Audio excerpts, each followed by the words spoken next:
Hello guys, I am RB Sikdar. Welcome to my another blog. আজকে আপনাদের আমাদের গাছের বিভিন্ন ধরনের আম দেখাবো। এটা হলো আমরুপালি আম। দেখেন, আপনারা সবাই চিনে রাখেন কত সুন্দর ঝুলে আছে গাছে। এই আমরুপালি আমটা অনেক মিষ্টি, আমাদের দেশে অনেক জনপ্রিয়। এর ভিতরে অনেক লাল।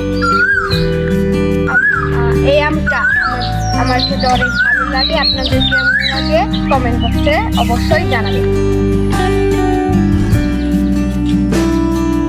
এটা হচ্ছে হাড়িভাঙা আম, রংপুরে অনেক বিখ্যাত, বাংলাদেশের খুবই জনপ্রিয়। এটা খেতে অনেক সুস্বাদু।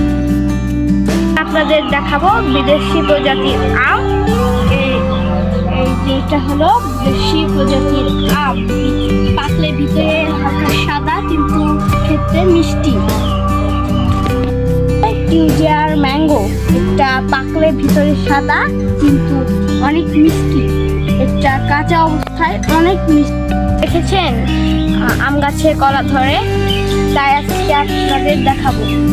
এটা হলো ব্যানানা ম্যাঙ্গো, পাকলে এটার গায়ের রং অনেক হলুদ হয়, ভিতরে কোনো আঁশ নেই, আর এটার বীজটা অনেক পাতলা হয়।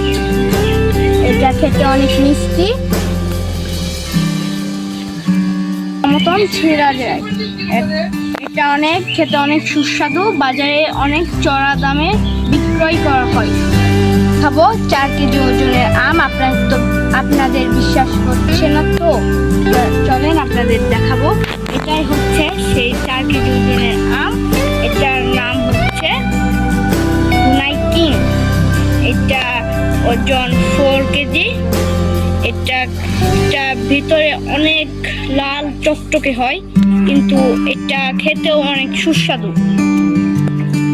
বাড়িতে রয়েছে বিভিন্ন প্রকারের দেশি প্রজাতির আম। আপনাদের কোন আমটা খেতে পছন্দ সেটা কমেন্ট বক্সে বলবেন।